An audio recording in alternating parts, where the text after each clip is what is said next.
Here we have one of our New Holland 1290 Plus balers with the 5 bale Parkland accumulator on the back. It's the 455.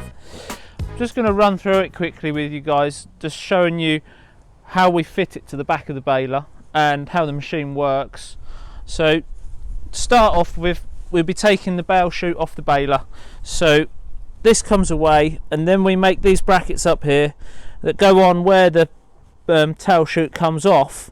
They drop down and then fix back up into the chassis of the baler, and we hook on here, and that allows the machine to pivot backwards and forwards, and in the middle of the headstock it swivels side to side, so there's no pressure, no bad pressure being put on the back of the balers.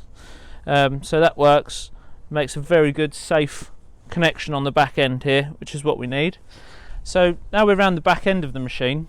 As you can see, it's opened up, so for transport mode these side wings would fold up so it's all in line with the baler, so we're not wider than the baler, it sits behind it really nicely. We're in the field, so we've opened it out, and now we're going to go into work. So as you see up the front here, it has a star wheel in the middle of the table, what we call the tilt table. That star wheel works like the star wheel does on top of your baler to measure your bale length. That counts down, it's got a number of pulses on for the length of your bale. That counts down, and as it counts down, it gets down to 0. When it hits 0, the tilt table tilts up. So then the tilt table roller comes up to the same height as the 2 rollers on the outside. Therefore the bale drops over the back of the machine, pressing this paddle down. Once this paddle's pressed down, the machine then knows it's got a bale here, and the side push bar moves it from one side to the other. And then as soon as it's got to the other side, the table goes down, the next bale's already coming out, and the process repeats. So it will go 1 to one side, 1 to another, then 2 on, then 2 on, and then the last one sits in the middle. It knows it's got 5 on, and as soon as the 5th one hits the paddle, the tailgates drop down. Now as you can see, there's some bits on here, spiky bits again, and what we do is we call these bale stops here and here. We designed these with the manufacturer for the UK. Where these come from is Denmark, and it's quite flat, so he didn't sort of have the experience of working with side hills. So he came over for a week and we did a lot of filming and what was sort of not quite right with the machine. And what we found is working on a side hill, the bale would come out and it would be the first bale. Once this push bar had moved away from it, it was then sat on its own. So therefore the bale could move, it could wiggle about. If you're working on a side hill, it could fall off to one side, or it could go the other way and go in front of the chamber where the next bale's coming through. So therefore the next bale would push this bale out the way, it would fall in the wrong place, and therefore it would cause you to tip off early, if you like.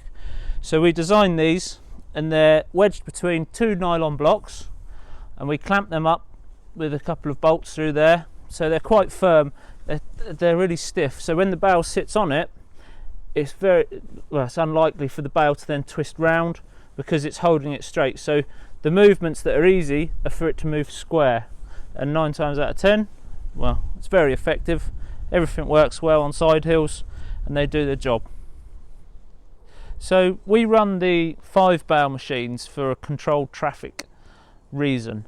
So obviously with the 5 bale we have the most capacity. This is the biggest machine you'll find on the market. This is the only 5 bale machine out on the market.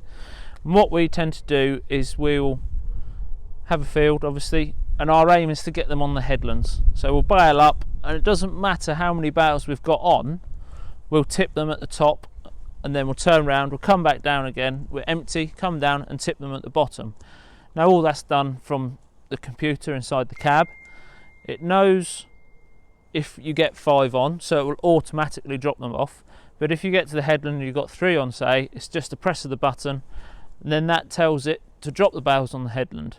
And therefore, when you come in with your tractors and trailers and the telehandler, all of your bales are on the headland. So it absolutely gets that time down of loading bales and getting them off the field, which is key in the middle of harvest when everybody's busy and everybody's jumping up and down when you're coming to get the bales. You can sweep in and get out, and there's another video on our website which shows us working and it shows you how much time you actually save in having them on the headland as opposed to out in the field.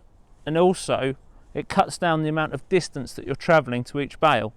So you're not running from here to over there to back there. You're going from one onto the other, onto the other, onto the other, onto your trailer, and it moves along so much quicker.